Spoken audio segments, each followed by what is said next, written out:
Salut les gars, on va voir ensemble, est-ce que ChatGPT peut répondre à un top 10 questions les plus fréquentes? On va voir si ChatGPT, c'est le savoir absolu. Alors les gars, je vais poser tout simplement 10 questions les plus fréquentes avant la pose d'un complément capillaire. La première, c'est qu'est-ce qu'un complément capillaire? Très intéressant, ça c'est à mon avis sur les moteurs de recherche. Qu'est-ce qu'un complément capillaire? Donc, d'après lui, un complément capillaire, c'est une prothèse capillaire qui est fixée sur le cuir chevelu pour masquer la perte de cheveux. Donc pour l'instant, moi je trouve que c'est plutôt correct. C'est plutôt correct. Donc la deuxième question, la plus fréquente, comment choisir un bon complément capillaire? Donc d'après lui, pour choisir un bon complément capillaire, il est important de considérer la couleur, la texture et la densité des cheveux, ainsi que la méthode de fixation. Encore une fois, il ne s'est pas trompé, je trouve que c'est plutôt pas mal. La troisième question la plus fréquente, d'après ChatGPT, le complément capillaire est-il confortable à porter? Et ça, c'est rigolo parce que j'ai pas mal de gens qui ont posé ce genre de questions. C'est rigolo, c'est étrange. Moi, tu vois, par exemple, je suis comme vous. C'est-à-dire que c'est vraiment pas la chose que je me posais comme question. Est-ce que c'est confortable? Non. C'est est-ce que ça tient bien? Est-ce que ça, je vais me faire griller dans la rue? Tu vois, c'était plus des questions comme ça qui m'embarrassaient. Est-ce que je vais le perdre? Est-ce que, voilà, est-ce que je vais me foutre la honte avec? Est-ce que, tu vois? Mais là, genre, est-ce que c'est confortable à porter?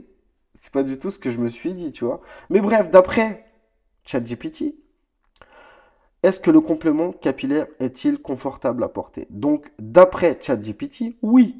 Lorsqu'il est bien ajusté, un complément capillaire peut être très confortable. Ouais, on peut dire que la réponse, elle est plutôt ok.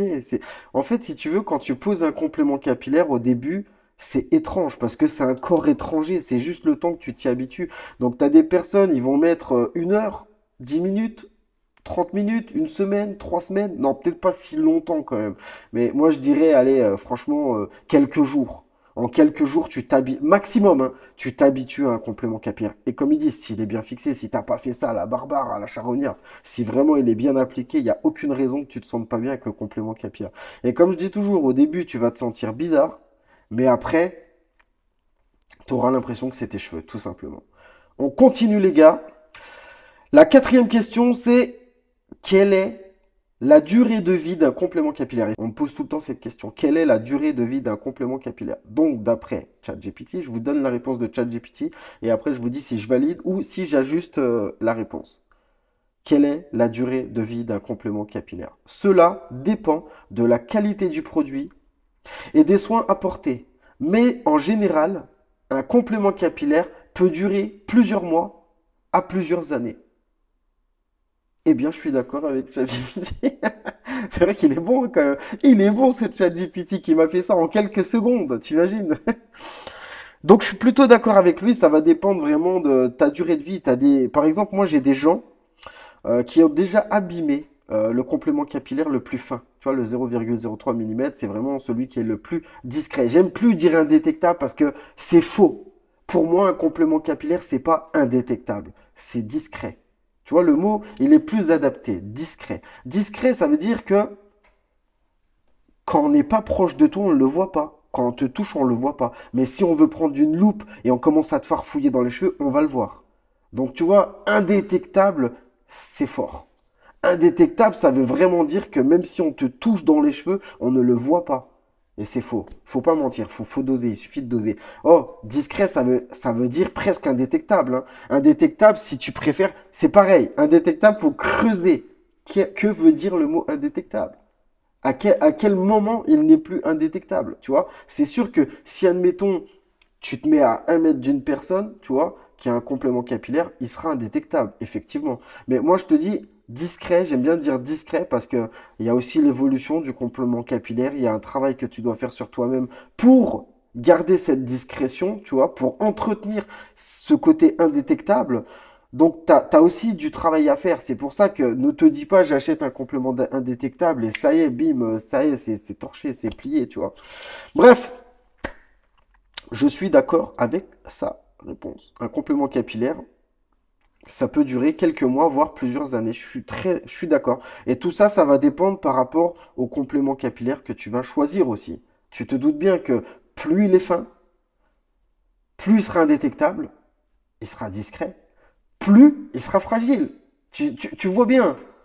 Tu mets des cheveux sur un truc, tu veux qu'il soit le plus fin possible pour pouvoir, pour pouvoir le mettre et qu'il soit discret. Mais tu te doutes bien qu'il va être très fragile.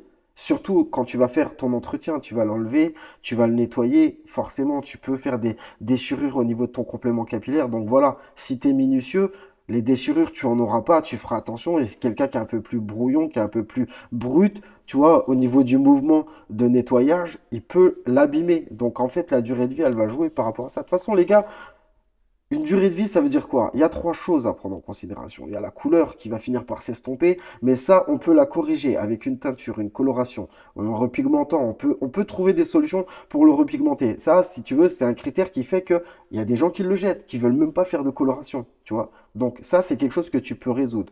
La deuxième chose qui peut faire que ton complément capillaire est foutu, tu vois, c'est qu'il soit déchiré. Là, si c'est de la laise, t'es un peu dans la merde. C'est pour ça que je suis pas très fan de laise. Même s'ils vendent le produit comme respirant, je suis pas spécialement d'accord avec tout ça. Mais je vous ferai une prochaine vidéo et je vous parlerai ce que je pense de la peau et la laise. Bref, si c'est pas un laise, ça va être chaud. Si c'est de la peau, tu peux le réparer avec du double face. Donc, tu vois, ça va jouer en fait sur ton côté débrouillard. Plus tu vas être débrouillard, plus tu vas garder ton complément capillaire. La troisième chose, et là c'est la plus c'est la plus compliquée, la troisième chose, c'est si tu perds tes cheveux. Si tu n'as plus de cheveux dans le complément capillaire, si tu as des trous, là, à ce moment-là, c'est complètement chaud. C'est très, très chaud. Voilà. La coloration, c'est pas un problème. Mais il y a des gens qui restent comme ça avec les cheveux colorés, décolorés. Non, les gars, faites pas ça. Faites une petite coloration. Ça coûte 9,90 à Carrefour, à Cora, à Auchan, tout ça. Donc, allez directement faire votre coloration. Tu vois, tu mets ça 5 minutes sur ta tête. Tu peux le ressusciter plutôt qu'être décoloré et avoir une démarcation. Donc, la coloration, tu peux gérer. La deuxième, c'est les déchirures. Là, si c'est de la peau, tu peux le réparer. Tu vois, ça dépend aussi le degré de déchirement, c'est sûr. S'il y a une petite coupure, il est légèrement coupé, tu peux le réparer. Ça dépend. S'il est pété en deux, bah, tu vas pouvoir te dépanner un mois. Un mois, on va dire jusqu'au prochain entretien. Tu vas pouvoir le réparer une fois, essayer de le bricoler comme un pulse sur ta tête, tu vois. Mais après, quand tu vas l'enlever, ça sera foutu. C'est-à-dire que ça sera la dernière fois que tu pourras le refixer sur ta tête, tu vois. Et ça sera pas du joli joli, mais bon, moi je peux comprendre. Il y en a pour toutes les bourses. T'as des gens qui vont vouloir attendre leur salaire encore 15 jours. Donc il y a possibilité vite fait, tu vois. Et les trous, c'est pareil, ça dépend le degré de trou. Faudra adapter ta coupe pour essayer de camoufler jusqu'à changer de complément capillaire. Si tu as tous tes cheveux, tu n'as pas de déchirure et tu as pas de souci au niveau de la coloration de ton complément capillaire, il est bon. Tout simplement. Si ça fait un mois, 2 mois, 3 mois, 4 mois, du moment que tu as des cheveux, qu'il n'est pas déchiré, tout ça, il est bon. Donc voilà, en fait, il faut vraiment prendre soin de ton complément capillaire et tu peux beaucoup l'abîmer quand tu fais ton entretien. Il faut faire attention par rapport à ça. Mais par contre, les gars, je vous le redis, il est très important d'être autonome, les gars. Parce que c'est bien beau d'aller dans le salon, tu vois, mais le problème, c'est qu'après, tu seras jamais autonome. T'es pas à l'abri de partir en vacances, t'es pas à l'abri d'aller je sais pas où. Et si tu veux, cet argent que tu utilises chez ton prothésiste pour faire ton entretien, c'est de l'argent que tu peux économiser pour t'acheter un nouveau complément capillaire. Donc voilà, après, comme je dis toujours, il y en a pour toutes les bourses. C'est sûr que si tu es à l'aise financièrement et que tu préfères te faire bichonner en institut, c'est un choix. C'est un choix, c'est une qualité de vie que tu peux t'offrir. Mais si financièrement tu es un petit peu serré, il faudra mettre la main à la pâte, mon gars. Bref, on va continuer ce petit quiz. Alors, donc la cinquième question, la plus fréquente, comment entretenir un complément capillaire? Alors, d'après ChatGPT, il est essentiel de suivre des instructions spécifiques pour le lavage, le coiffage et le stockage. Donc, c'est pas vraiment une réponse pour moi. C'est-à-dire que tu poses une question, comment entretenir un complément capillaire? Il te répond, il est essentiel de suivre des instructions spécifiques pour le lavage, le coiffage, le stockage. Bref, les gars, on va répondre à sa place parce que là, il s'est pas vraiment fatigué. Donc, comment entretenir son complément capillaire? Déjà, premièrement, déjà bien le nettoyer. t'habitues pas à garder un complément capillaire crade. Crade, c'est-à-dire que la colle, elle commence à suinter, elle se mélange aux cheveux, voilà. Il faut t'habituer quand tu fais ton entretien à avoir un complément capillaire propre. Ça va te prendre un petit peu de temps au début parce que tu sais pas trop comment ça fonctionne, mais tu vas t'y faire. Donc, nettoyer le complément capillaire comme s'il était tout neuf. Ensuite, tu le shampooines, tu fais un petit shampoing, tu vois, un bon petit shampoing, tu prends un peigne, tu le démêles, tu vois, tu fais attention, tu vas pas comme une brute. S'il y a des nœuds, tu joues un peu pour essayer de le démêler sans tirer comme un malade, tu vas t'arracher les cheveux, tu vas faire des bêtises. Donc tu vas doucement, tu vois, tu vas doucement. Une fois qu'il est démêlé, une fois qu'il est shampooiné, qu'il n'y a plus de shampoing sur le truc, je te conseille de faire un masque. L'avantage du masque, c'est qu'il va rendre ton complément, il va le ressusciter, il va le rendre plus doux, plus soyeux, il va être comme neuf, tu vois. Donc voilà, une fois que tu as fait ton masque, tu vois, tu le laisses agir 5-10 minutes, tu vois, tu rinces et ton complément capillaire est opérationnel. Est opérationnel, tout simplement.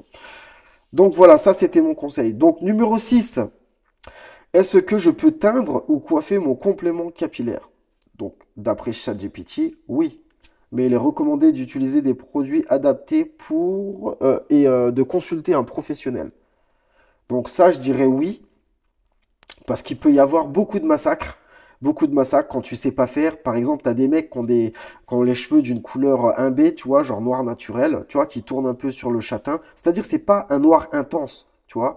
Eh bien, le mec, il prend une couleur une, noir. Et si tu veux, il laisse ça 30 minutes, vraiment, ils mettent un temps de pause qui est vraiment énorme et ils se retrouvent avec les cheveux noirs charbon. Donc, faut faire attention. Et j'ai l'impression que avec la coloration, peu importe ta couleur de cheveux, même si par exemple tu prends un blond foncé, si tu mets une durée de pause trop élevée, il va être beaucoup trop foncé ton complément capillaire. Donc c'est vrai que si t'es pas à l'aise avec ça, tu peux aller à la boutique du coiffeur, c'est super sympa. T'as des professionnels, un peu des entreprises comme ça qui sont basées dans la coiffure, qui sont ouverts au public. Donc allez là-bas, posez des questions, on peut vous donner des petits conseils et c'est super bien. C'est super bien. Moi, je vous conseille d'aller dans des surfaces comme ça. Et pareil, si vous avez les moyens, bah, vous allez chez un coiffeur et il vous fait votre teinture. Mais ça, c'est quelque chose que vous pouvez faire tout seul, mais il faut juste faire attention au temps de pause. Faut pas le laisser trop longtemps. Tu fais un temps de pause. Ne respecte pas en fait ce qui est écrit sur le papier dans le sens où il parle de vrais cheveux, ça n'a rien à voir. Il y a plein de choses à prendre en considération. Donc c'est pour ça, laisse-le 5 minutes. Tu sèches, si c'est suffisant, c'est parfait. Si c'est pas suffisant, tu refais une teinture, tu vois. Et puis voilà, jusqu'à que tu arrives à tomber, à doser la bonne couleur. Donc pareil, quand tu fais une teinture, tu n'as pas besoin d'enlever ton complément capillaire. Tu peux le faire sur ta tête. Tu fais bien la couronne avec, t'hésites pas à en faire aussi au niveau de ta barbe. Et comme ça, tout sera homogène. Voilà pour ce qui est la teinture, les gars. Septième question. Est-ce que le complément capillaire peut provoquer des allergies? Donc ça, c'est une très très bonne question. C'est vrai que c'est une question qui est posée souvent. Donc c'est pas spécialement le complément capillaire, c'est aussi la colle. Il y a beaucoup de personnes qui se posent la question, est-ce que les produits utilisés sont des produits qui peuvent voilà, avoir des effets allergiques ou tu vois, même pour la santé, les enjeux pour la santé. Donc la réponse de ChatGPT, bien que rare, certaines personnes peuvent avoir des réactions allergiques aux matériaux utilisés. Il est conseillé de faire un test préalable. Donc, ouais, faut suivre ces conseils-là. Donc après, si tu utilises une colle que tu connais pas, tu peux éventuellement en mettre sur ta peau ou quelque chose comme ça. Et si vraiment tu as peur et tu veux même pas y mettre sur ta peau, tu peux prendre la référence de colle et aller voir un dermatologue. Et je trouve que c'est une très très bonne idée. Franchement, les gars, si vous voulez faire les choses bien et que vous avez peur, vous n'êtes pas obligé. Mais si tu es en mode froussard, tu veux être sûr, tu veux être bien rassuré, tu peux faire les choses bien. C'est-à-dire, tu prends un rendez-vous chez un dermatologue, tu prends la référence de la colle, tu vois, et tu en parles. Comme ça, surtout si, en fait, pour moi, les gars, pour moi, attention, ça n'engage que moi et votre responsabilité. Après, vous êtes libre aussi de suivre mes conseils ou pas.